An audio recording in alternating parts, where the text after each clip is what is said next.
invitation at very such very short notice.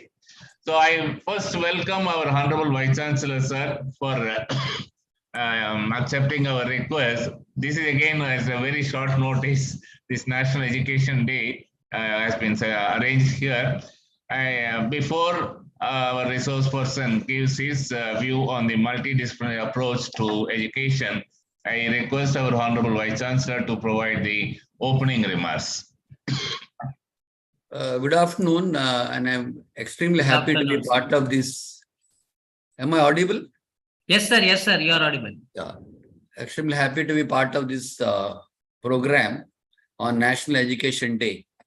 I thank Professor Dr. Sriniketan, President of Nitte Institution Innovation Council, for organizing this program and inviting me to give the opening remarks for the talk which has been organized by the Institution Innovation Council. It's going to be delivered by our very esteemed colleague, Director of Curriculum, Dr. Nagesh Prabhu, who is going to speak about the role of multidisciplinary approach in education. And I think it will be very interesting and very apt and very appropriate for the people who are participating in this webinar. As you all know, as Sriniketan said, this day is being celebrated on 11th of November to commemorate the work done by Maulana Abdul Kalam Azad, our first Education Minister of India, who has shown the path for developing the educational literacy level of the country. And he was one of the acclaimed educationists who played a critical role in reframing and reshaping the education system of India. And even he was instrumental in starting UGC, I understand. And AICT was also started, secondary school board was started during his time. I think the importance of these institutions which has established that led to improving the level of literacy, which was 12% during immediately after independence, it was 12%. As you all know, now we have reached 77% in the country. It's a commendable achievement by a country which has got the second largest populous country in the world. I think with the new education policy 2020, I think that whole thing is going to change. Earlier, unfortunately, our education was mainly on, it was not job oriented.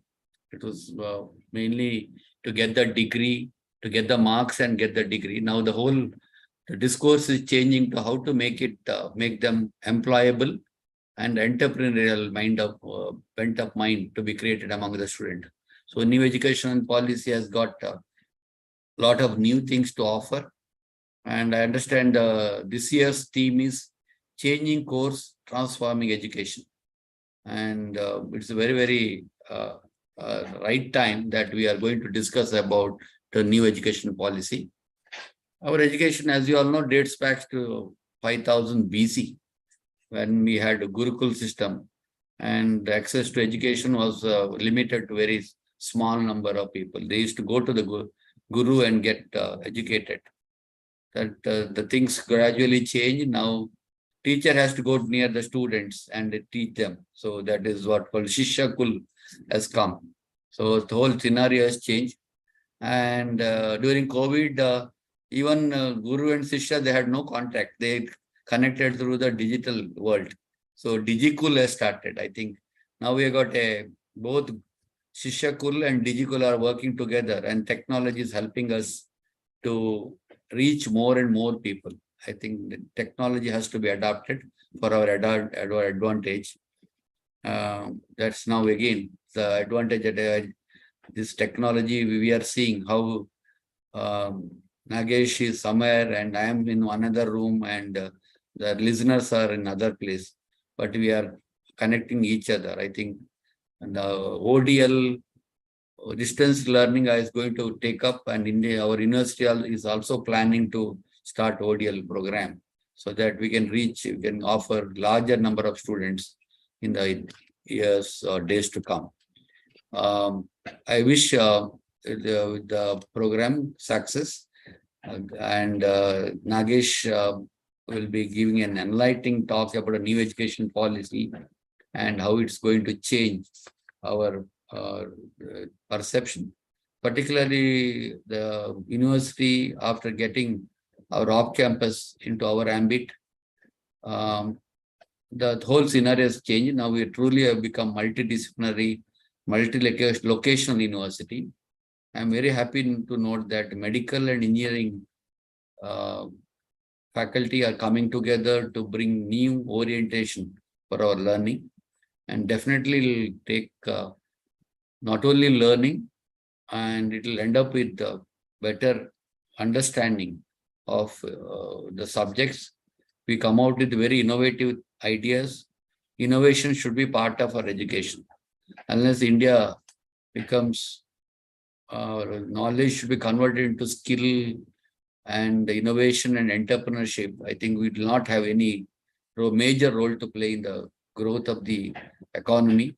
When India is trying to become 5 trillion economy in the next 5 years, unless the universities change their approach of delivering education, we will not be able to achieve this large mammoth task of getting into 5 trillion economy. And whatever others have done, it may be small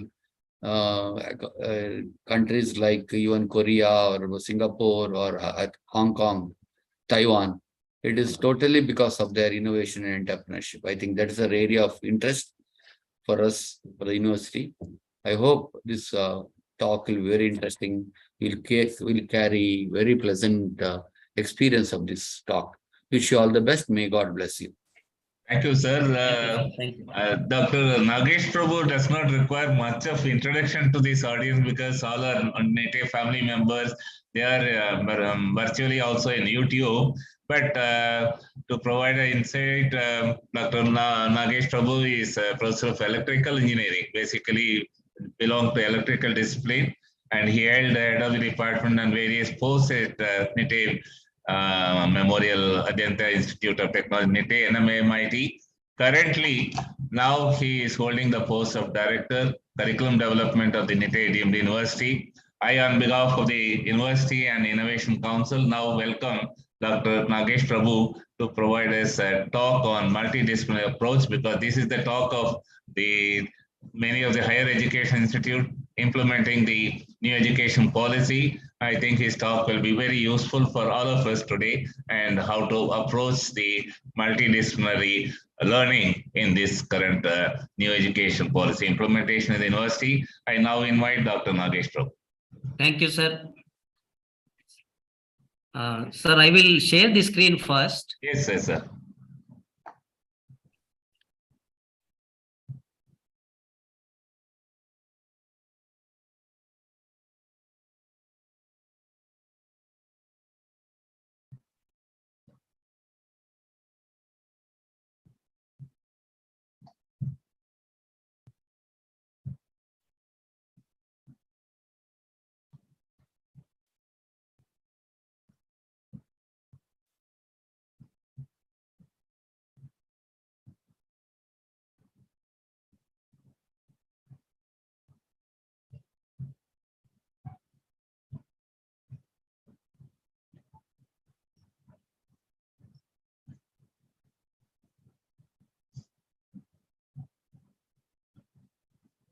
Sir, am I audible, sir?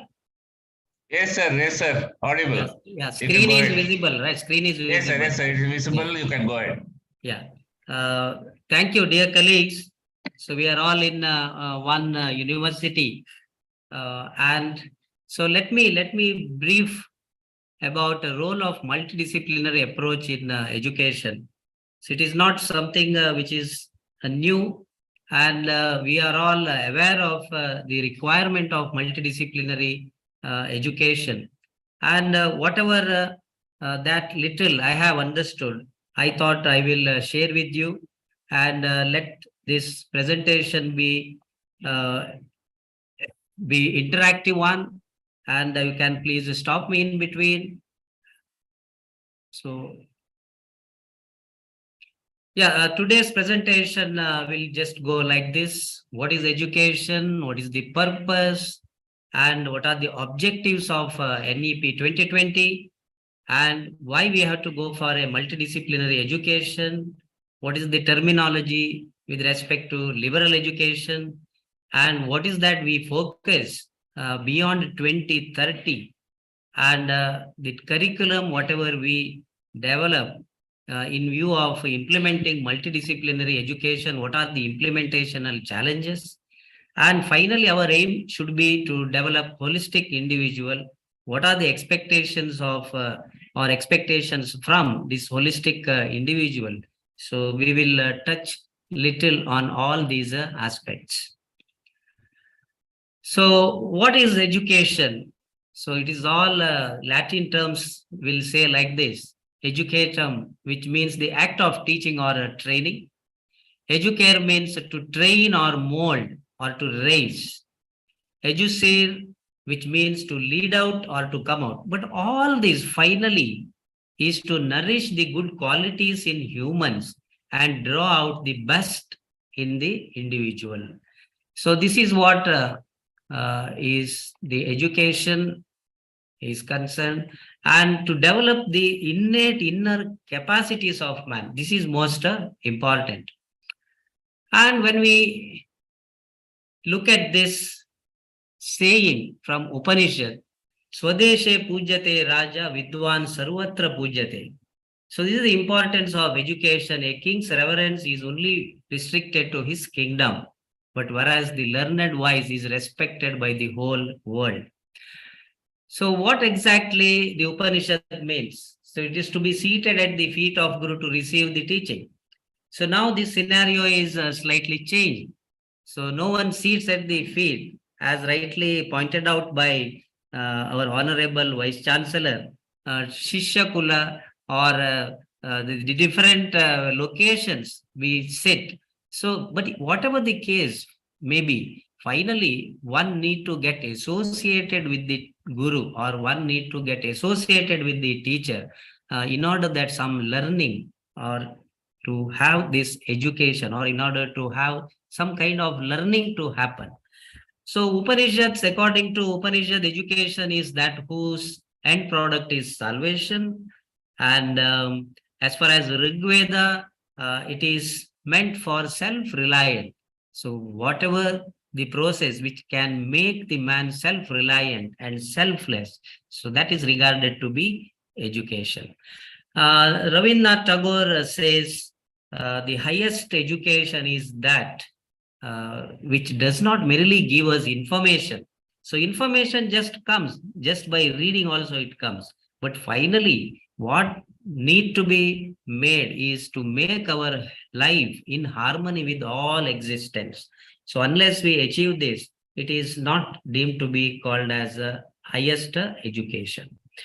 Mahatma Gandhi says we have to draw the best in one's body, mind, and spirit.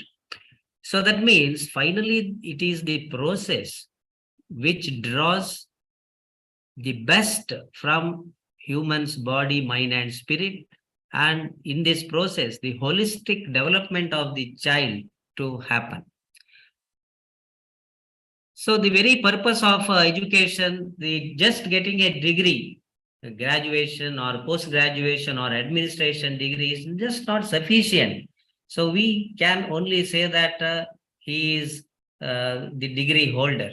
But finally, whether somebody is educated, that to happen, the real purpose of education is to inculcate values. So unless we have value, so then this young generation cannot perform in the present context. So to make the students good human beings who can spread love, who has compassion and building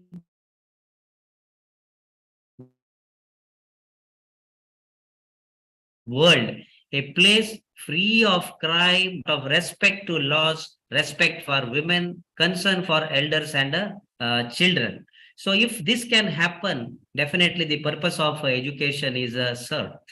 So education is finally, what exactly is this? The process where the holistic development of mankind through psychological, sociological, scientific, and philosophical process to derive, what is to derive? Derive the maximum development of the society. This is our ultimate goal.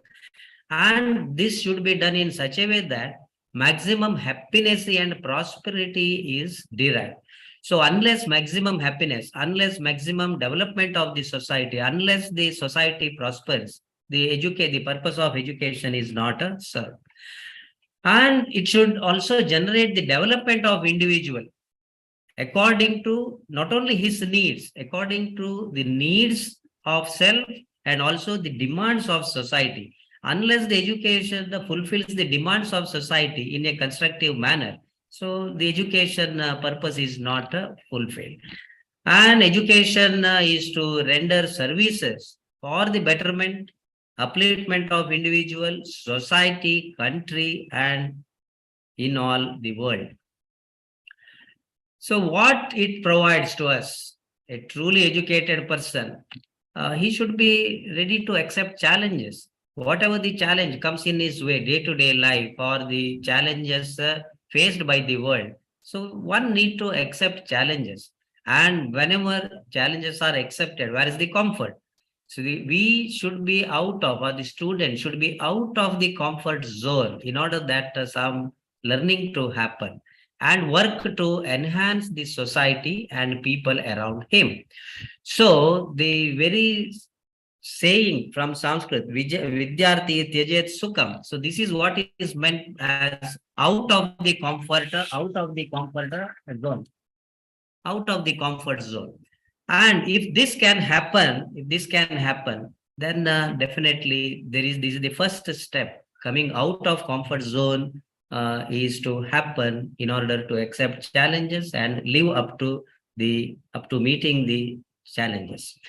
So now will not have discrimination. See, educated person finally should not discriminate and treat all of these people in society equally, irrespective of caste, income, poor, whatever, rich. So the treatment should be equal. Then only we can say that the people are educated. So it should provide sensibility towards environment. Unless we have a concern towards the environment, then the purpose is not served. Finally, the benefit should go to society. So unless we have a sensibility towards environment, the realization should happen to protect the nature, and also in turn, nature will protect us. So once we protect nature, nature in turn will protect us. So this kind of sensibility towards environment should be present in a educated person. So, and knowledge, finally, the education should provide knowledge, of course, because that is the whole purpose that they come to a university or any institution. So knowledge to a person for what? To grow into good human being, sound in mind and sound in body. So both should be sound in mind, sound in body. Then only both will synchronize, and finally it will lead to good character and good deeds. So unless the mind is sound, unless the body is sound, capable of doing the required jobs, so the final results is not going to appear or not going to come. So building of good character and the sense of judgment between what is right, what is wrong. So this kind of judgment one has to make, and only once this is possible, this type of education is responsible for moving us in the right path in a life. So the aim of higher education, should it be just an employment? Definitely not. It is something more than that. So what should be the requirement? The basis for knowledge creation and innovation, thereby contributing to a growing national economy. So unless the education involves creation and innovation, finally, which should lead to some contribution towards the national economy. So if this happens, nation will be self-dependent. So that should be the purpose of higher education. So one should get economic independence And only people, when they get economic independence by the virtue that they have completed the higher education, getting a gainful employment. So once this happens, then they will attain the economic independence, and this will lead to a meaningful and satisfying lives themselves first. Then those who are all having the satisfied lives, so they will definitely think of constructively and engage in public engagement activities related to public engagement. So once this happens, then the sense of contributing to the society is going to come. And once people start contributing to the society, definitely it is the personal accomplishment and also enlightenment is going to happen in one's mind. So the whole purpose of higher education is to meet all these requirements. So as all of us know and aware, National Education Policy 2020. So this is the third policy related to education in our country. So initially in 1968, it is mainly emphasized for compulsory education, and in 86 is to remove the disparity between various social groups. And keeping this viewpoint, there are further aims as far as NEP 2020 is concerned. It aims at knowledge and skills to achieve full human potential. There was no guarantee that the earlier education would extract full human potential for the benefit of the self as well as the national development. So if one can achieve full or extract the full human potential, then definitely national development, critical thinking, discussion, and analytical thinking. So all that need to be integrated in view of NEP 2020. So this end outcomes should definitely come and reflect as a reflection of the education, having attained a good education. All these qualities should be reflected. So it should promote finally the national development. That is the whole idea. The vision of NEP is that to develop among the institute a deep sense of respect. So unless there is a sense of respect towards fundamental duties, so how one will perform duties? Unless one have respect towards constitutional values, how one can definitely between right and wrong. So how one can do? So, and also the bonding with one's country.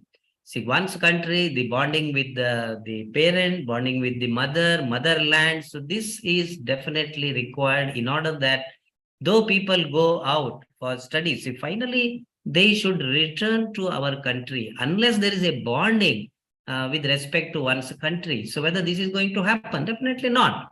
So in that being the case, one should have bonding, and all our education finally should lead to develop some bonding in student as far as one's country. And conscious awareness of one's roles and responsibilities. So roles and responsibilities 20 years before and present, definitely it is changed. So we are living in a multidisciplinary requirement because of the changing world conditions. So the roles and responsibilities are changing, and one should meet to all these responsibilities. So vision of national education policy is to instill deep-rooted pride in being Indian. So unless, see, when we go out, unless we represent proudly as Indians, so then where is that? Unless we know about our country, if we have developed deep-rooted pride, then only we can represent our country outside. So not only in thought, see, only telling is not just good enough, but in all spirit, intellect, and deeds. So it should reflect into finally the deeds. Unless it gets reflected, then how can we say that we have pride of being Indians? So the other vision is to develop knowledge, skills, values, dispositions that support responsible commitment to human rights, sustainable development and living, and global well-being, thereby reflecting a truly global citizen. So one should be in this local scenario, local and global. See, one should be moving from one place to other place. So the world is wide. So, but when we move there, so we should be living like a true global citizen. So we have to have all these, we have to inculcate. It is our responsibility that students are inculcated with all these values. So the objectives, quickly I will go through objectives of NEP. It is learner-centric teaching. So what the student wishes to learn. So there should be enough scope. Of course, there are frameworks as far as the various regulatory frameworks are concerned. So in every regulatory framework, there should be some scope that student will make some choices and get what exactly the student wishes to do. So such kind of choices to be made by the students. So it should be learner-centric teaching. And all this teaching, it should encourage a lot of discussions. So unless discussion happens, what is the kind of understanding, how one can analyze? So unless only by discussion, one can analyze whatever he has studied, put it into new environment, and he should get displayed. I mean, the value of education finally increases once the discussion starts happening. So one should also, this education should also deliver value-based education. See, whatever the courses that they might have studied, unless it is supported with the values, and definitely there will not be further contribution to the society. So there should be a value-based education component also. And we have to make the students to adapt to changing situations in a multidisciplinary. We require such kind of environment. We require people who can think differently in a multidisciplinary environment. And we have to see developing reality. So what is real? See what can be done. So such kind of virtual reality also. See, reality is one thing, realization. Then in virtual reality, all of you agree with me. So he's slowly is getting penetrated in medicine and even in engineering and in all types of education. So discovery oriented teaching. So finally, any teaching should kindle thinking in students, and they should be motivated to do research, and kind of discovery should happen. And our aim is to make developing critical thinkers, okay, who can think out of the box and contribute. And developing decision making. See, at times one has to make decision based on the knowledge that he has gained in a constructive manner and in a ethical manner. So all these are the objectives of NEP, and it promotes more holistic and multidisciplinary education. So all branches of creative human endeavor. The very idea, this idea is not new. These courses can be different: maths, science, vocational, professional, soft skills. All these can be considered as arts. And this notion is distinctly of Indian origin. And we have a long tradition of holistic and multidisciplinary learning from ancient universities, Takshashila, Nalanda. And there were large number of students from India and abroad studying in these vibrant multidisciplinary university environments. And the notion of knowledge of many arts is not something new. And this is a requirement of 21st century. And ancient Indian literary works such as Banabhatta's Kadambari describe 64 arts or 64 knowledge areas where one can pursue. And all these 64 arts were not only subjects such as, see, what is only few mentioned, there are others also.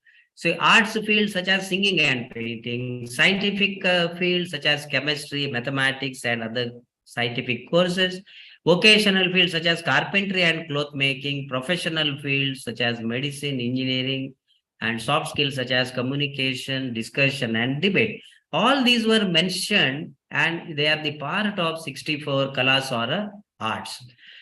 So it is something not very new. And for Gandhiji, education was incomplete without the element of learning. And learning can happen only when individuals' mental, physical, emotional, spiritual health is elevated. And learning to learn, this is most important. Learning to learn is particularly important when teachers are no longer a main source of information and knowledge. So because knowledge and information is abundantly available. So once we Google, so many information and knowledge is available.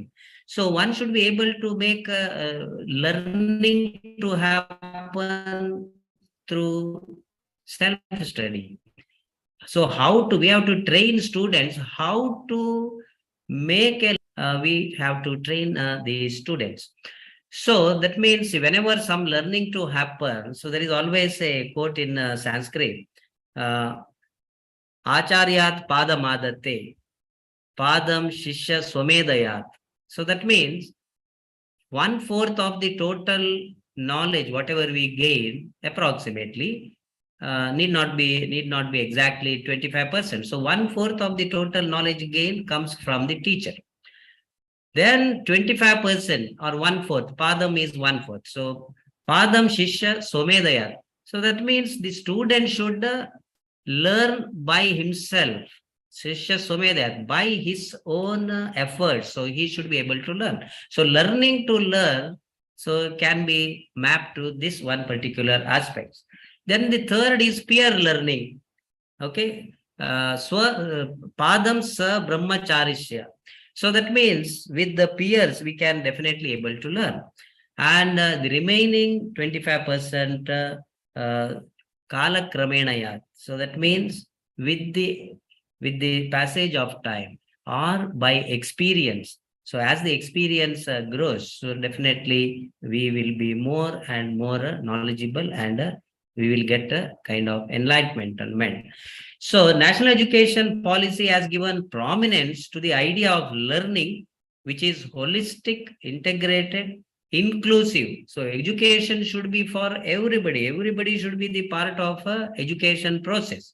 And most importantly, education should be made enjoyable, and we have to engage the students. Then only good learning can happen. So now mind, body, spirit, so they should be syncing. There should not be any rote, routine learning, and learning as a tool, how to learn. So learning how to learn, this is most important, with the scientific temperament and knowledge about hygiene, cleanliness, cooperation and community service, ethics and spiritual enrichment. So all this should be the part of a multidisciplinary education. Finally, it should lead to a holistic individual. So the expectations are many. We have to have a multidisciplinary education, transformative and holistic development should happen. Technology enabled, many technologies while delivering the content. So that one has to make use of, and it is technology enabled education. There is flip sides also. So that we have to debate and overcome all such challenges. Creative and critical thinking, this is one of the most important requirement in the present scenario. So the student should be inclined to pursue research. So research orientation should also be the part of this NEP 2020 expectations. Life skills such as communication, teamwork, ethics, and human values. Unless somebody is ethically right, so he cannot take decisions. So all these confrontations, all this can be avoided once in case the people are ethically right. So suggestions are there should not be hard separation between arts and science, between curricular and extracurricular, between vocational and academics. So these are some of the suggestions given by NEP 2020. So that means in order to eliminate harmful hierarchies among and silos between different areas of learning, so all these kind of hard boundaries, so that they are going to vanish. So 2023, 2030 and beyond, education should contain all these elements. So higher educational institutions will become multidisciplinary with one large multidisciplinary college in every district. music, arts, literature to be taught in colleges, no rigid separation between arts and science curriculum, multidisciplinary education, co-curricular activities to be promoted, vocational skills to be taught, so that they can take up confidently any kind of skill-based works.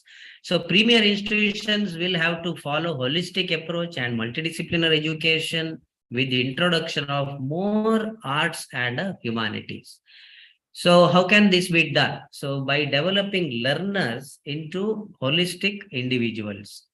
So this, once the students are developed as learners and then to become holistic individuals, then it can be an enlightened nation that has the capability to see. Enlightened nations, when the nation has the capability to solve its own problems. Otherwise, what is the purpose of education? If the nation is not capable of solving its own problems, we have to depend on somebody else. Then what is the very purpose of education? So multidisciplinary education should finally see that the nation is enlightened. Then responsible citizens. So who are all responsible citizens? The good, thoughtful, well-rounded and creative individuals. They are the responsible citizens. And how can this be achieved? Through quality higher education and multidisciplinary education. So now, no education system should deprive learners of holistic mental development. And finally, multiple disciplinary ways of thinking needs to be inculcated. So we have to align all our curriculum requirements in such a way that a holistic mental development, and we will be able to create multiple disciplinary thinkers. So students need to comprehend on overall elements and aspects of all these various fields: social, political, technical, geographical, financial, relational, managerial, and functional world, and to make learning a joyful. See, unless arts is integrated, we cannot make the learning joyful and satisfying. So a liberal education enables learners to develop both sides of the brain, creative or artistic and analytic. So if this is to happen, people claim that, and it is the proved based on some researches that has been conducted. So when arts is integrated in terms of some of these elements of languages, social sciences, drama, music, drawing, sports, ethics, morality, positivity, health, living environment, and all this will help an individual to be a more robust and knowledgeable personality. And certainly, this kind of education is very useful at a UG level of studies. And what is required is the present job scenario. Everywhere it is multitasking, multiprocessing, multifunctioning, and it is very important, all these capabilities for these startups. So it is expected that by providing a multidisciplinary education, more and more startups and entrepreneurs should generate. Multidisciplinary education fulfills the purpose of quality higher education. So this is what is expected. And there is not much, it is all complementary: liberal education, holistic and multidisciplinary. So it is complementing to each other. So liberal education sensitizes students to the fundamentally interconnected nature of all human knowledge and inquiry. Liberal education can unlock all inherent capacities of human beings, whether it is being intellectual, aesthetic, social, physical, emotional. So one has to develop emotional relationships also. So unless we are emotional towards the institution where we work, unless we are emotional towards the motherland, unless we are emotional towards the parent, unless we are emotional towards the country, where is the contribution finally? So this kind of bonding is very much necessary. And I believe that only the people who are emotionally attached can contribute more. and moral is an integrated manner. So this is what is expected from a liberal education environment. And multidisciplinary education is indispensable to holistic education and development of well-rounded individuals and global, making the students global citizens. So the curricula should be very flexible. So because global citizenship education to address the global issues, and it should be finally more peaceful. One should be tolerant. One should be inclusive, secure, and sustainable societies. This is most important. And the changing requirement, whether it is technology, whether it is the various global issues where whole world is suffering. So all this finally should be a part of the curriculum. So there should be a lot of discussion to happen. And as a part of holistic education, a lot of internship with local industry, business, artists, craftspersons. So all this to be taught, all that the students, we have to make some provision in the curriculum so that all this is a part of curriculum. And as well as research internships. See, finally, they should also have that research experience so that they can pursue higher studies and contribute immensely as far as the new knowledge is concerned.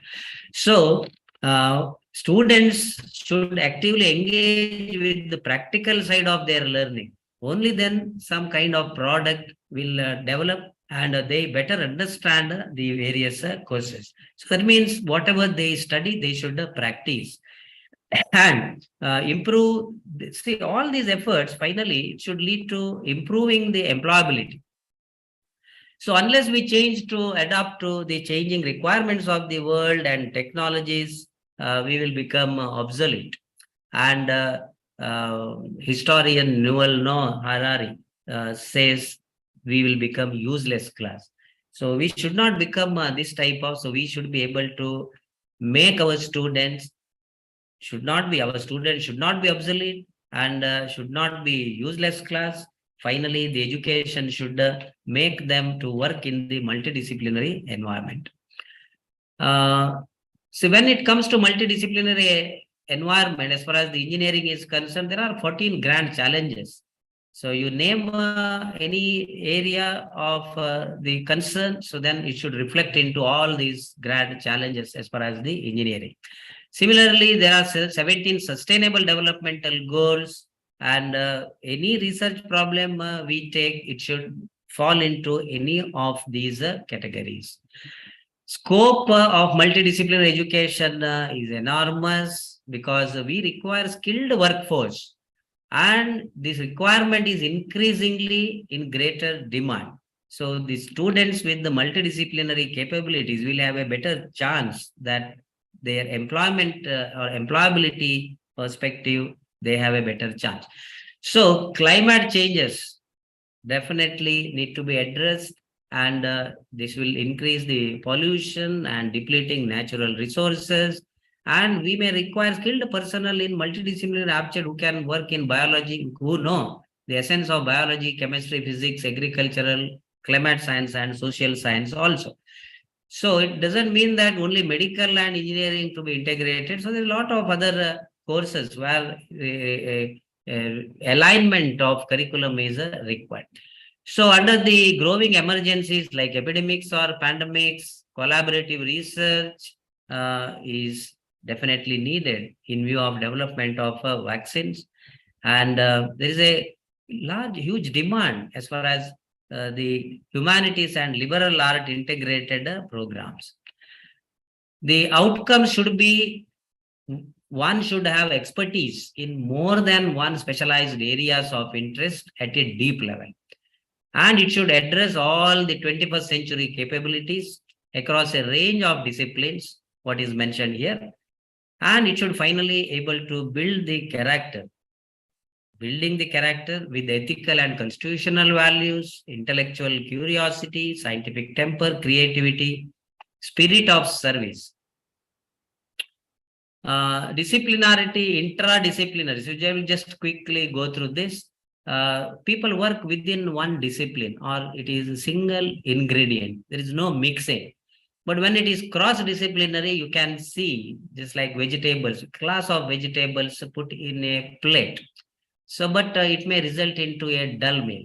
Okay. So viewing one's discipline from the perspective of the other.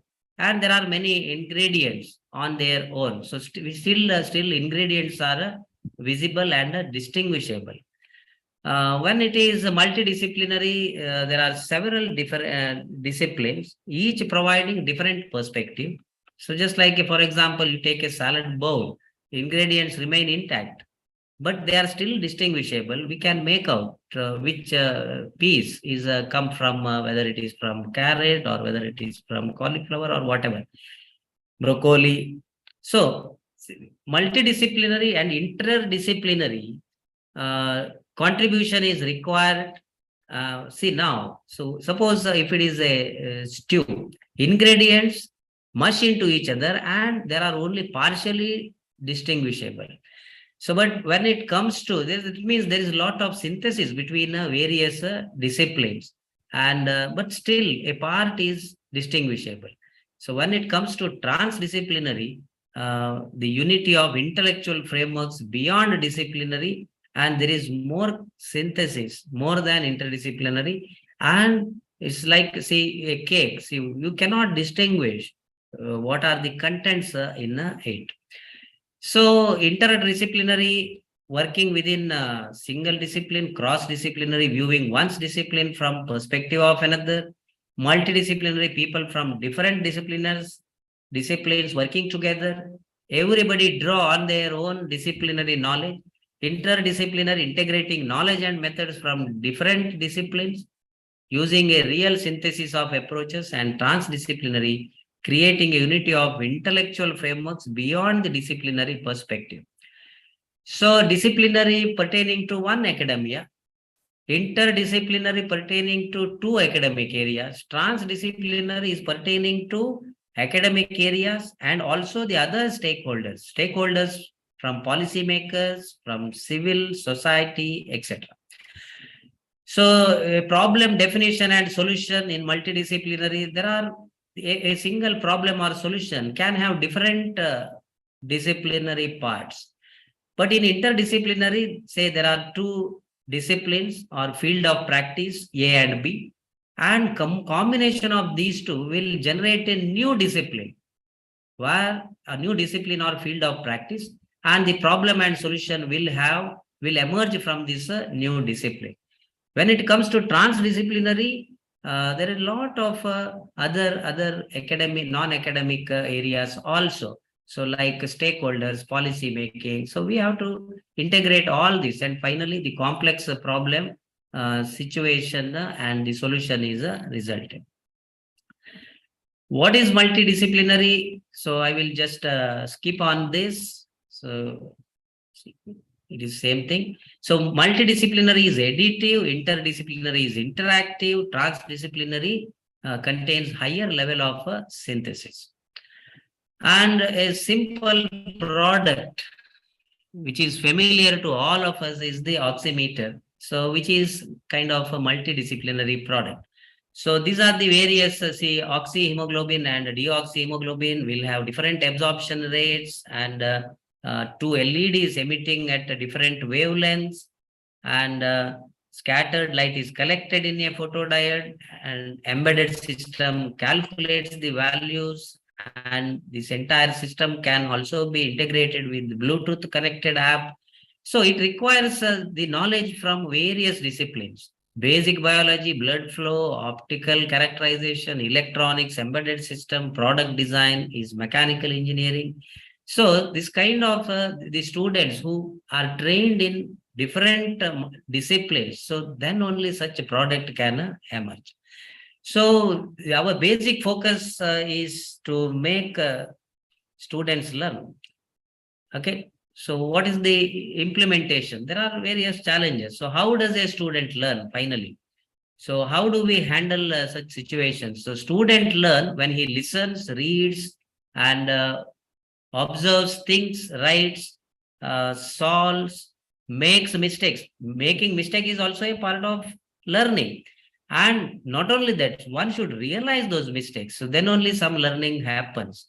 And he should be articulating, discussing, and asking questions. So that means some kind of reflection should happen based on the initial learning. He should not give up, but he continues to learn, continues to this kind of perseverance is definitely expected.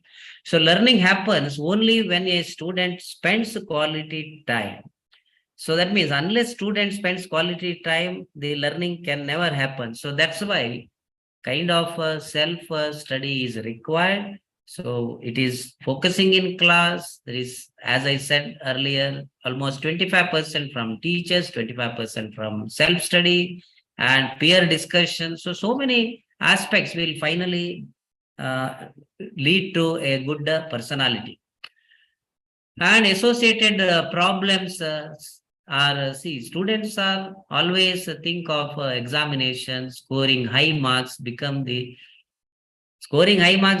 sole ambition. So this should not be the case. That is one of the purpose. But finally, the total character should be built. So students need to be reminded. So because they have better qualities in them. They have built-in features to learn. So one should utilize all these qualities and by creating curiosity, boldness, perseverance, passion, and one should be out of comfort. And there should be a lot of choices to make. See, the curriculum should be flexible in the sense, they should be able to pick teachers and timings. They should be able to frame various courses. They should be able to design their own degree requirements. And they should study through any mode and exams on demand whenever they are ready. So all such kind of flexibility, if not fully, but partially integrated in many universities. Self-testing for students, students should ask all these questions to himself. So that all these answers, finding answers to these questions will definitely prove to be a better learners. So whether I study subjects with a plan, whether I learn to use technical tech platforms, I viewed video lectures seriously, and while viewing, whether I took notes, read text and reference books, whether I discussed and collaborate with others, whether I raise queries, and I send emails only after correcting mistakes. Okay, so all these kind of self-testing, introspection is required. And as far as what teachers should do, so this whole requirement here is student spends maximum quality time. This is the whole purpose the teacher should ensure. And we have to make the lectures interesting and useful. Curated content should be a part of our instruction. Engaging delivery with quality, innovative assignments, challenging assessments with which helps the learning. And some anecdotes also. See, my first open book examination. So if we announce, so then definitely students will be very much interested to receive such kind of anecdotes. So course projects is project-based learning by small teams. So they are also helpful. Teachers should also have kind of self-testing questions. Did I read all text and reference books? What is mentioned in the curriculum? Did I learn to use tech platforms? Did I record my video lectures properly? Whether I set new questions in each examination, whether I encourage students to collaborate, whether I acknowledge good work, and did I connect with every student in my class? So any learning to happen, there should be knowledge acquisition, knowledge deepening, and knowledge creation. Professor, how much time I have? Another 5 minutes. Okay, so I will be able to wind up in that. Thank you, sir. So knowledge acquisition, one should remember and understand. Knowledge deepening, one should apply whatever he has studied and analyze. And knowledge creation, this is the highest level, evaluate and create. So this is what is regarded to be Bloom's taxonomy in the cognitive domain. So that means once, suppose all our students are the acquired higher order thinking skills. So one is testing their higher order thinking skills by setting questions in each of these categories. Okay, so remember, understand, these two are regarded to be lots, that is lower order thinking skills. But higher order thinking skills, one need to apply, analyze, evaluate, and create. So if our education system and our instruction will help the students to develop higher order thinking skills, so then only the world can change. So we need to test the students for having attained this state of cognitive levels, that is level 3, 4, 5, 6.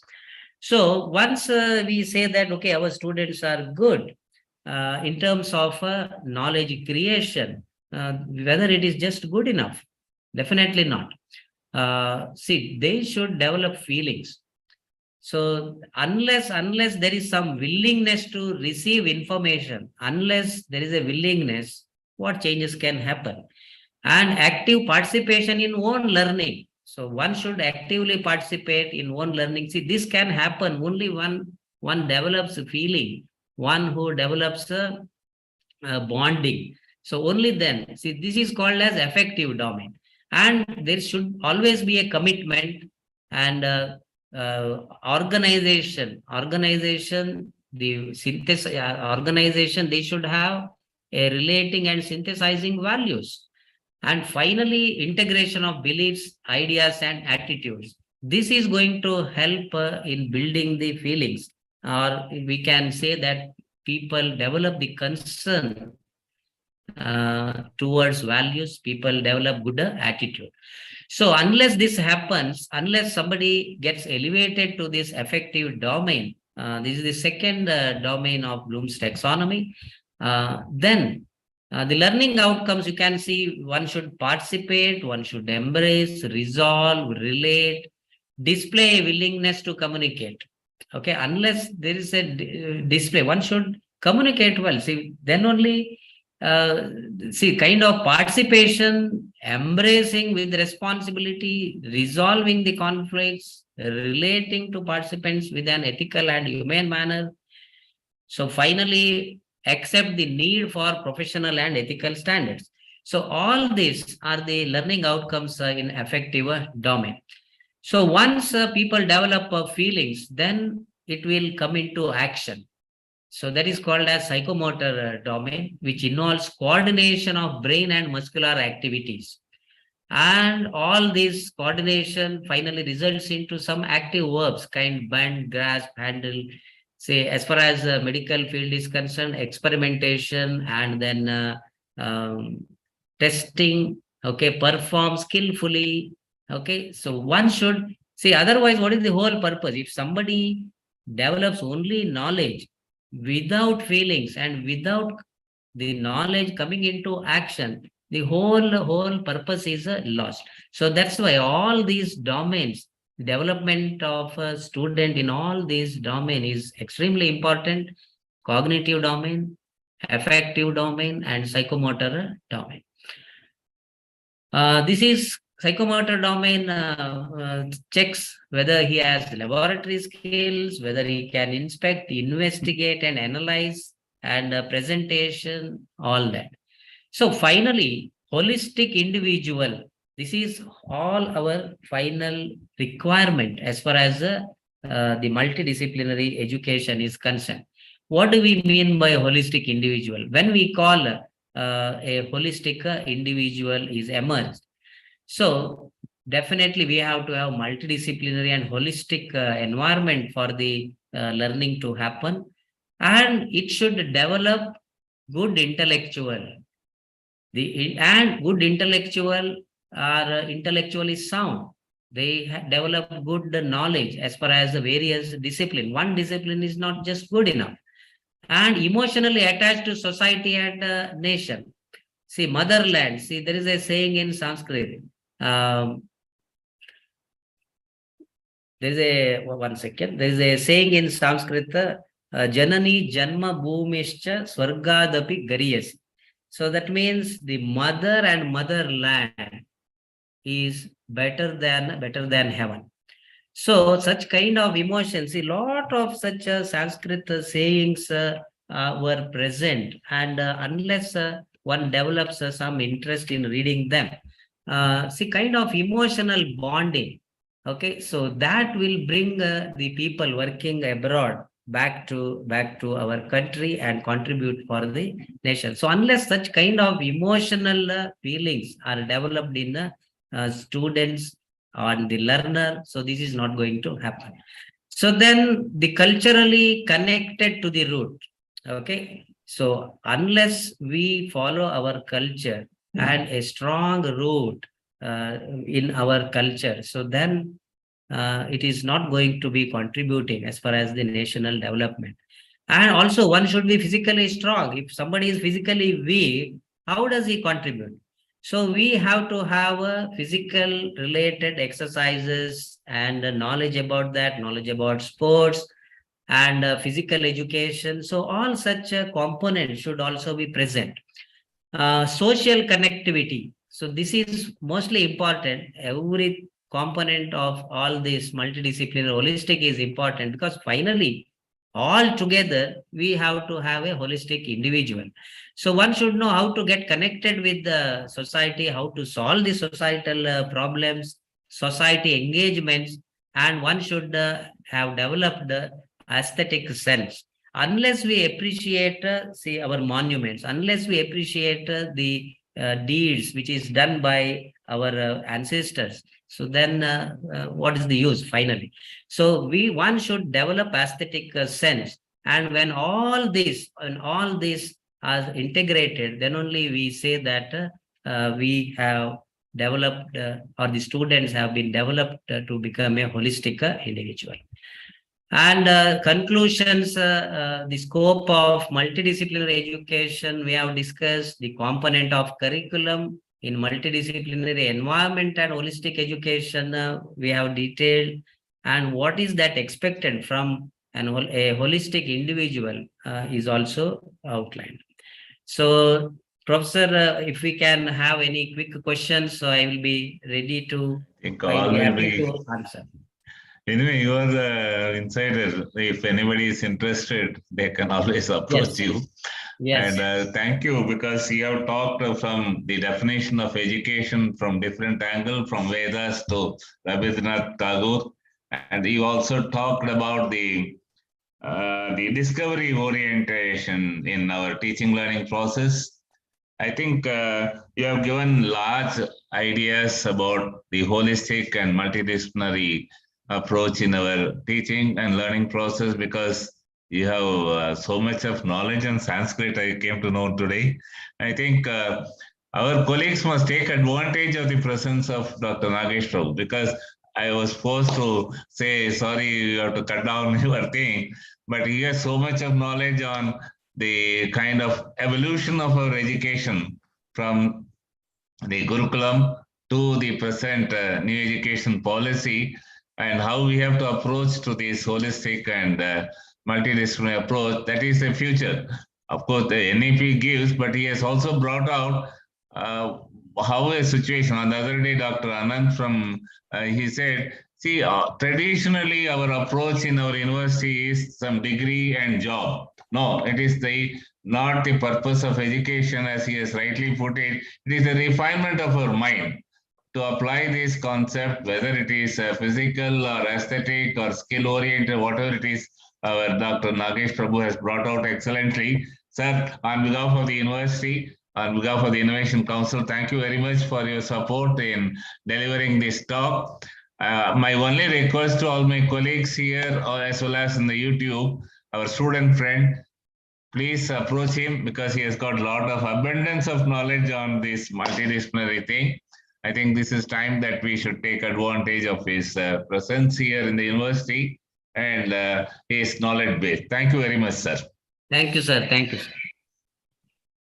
Thanks for the opportunity. Thanks for the opportunity, sir. No, we have unnecessarily cut short your presentation. We'll have another occasion to talk about this multidisciplinary, because you have so much of thing. probably we can have one more round of discussion on skill-oriented things, because now they are talking about how the traditional approach of giving only one side of teaching, today it is only skill is required. Probably we'll take it up in the next session. Thank you very much, sir. Thank you, sir. Thank you. Thank you all for attending, my colleagues. Dr. Smita Agde is thanking you. And I think it's time that we have to go for lunch, but otherwise, Yes. any questions or thing, you please approach Yes, you can. Dr. Nagesh Prabhu. He will be happy to share his understanding and support to your curriculum and other things. Thank you very much, Yes, sir. sir. Thank you, sir. Thank you, sir.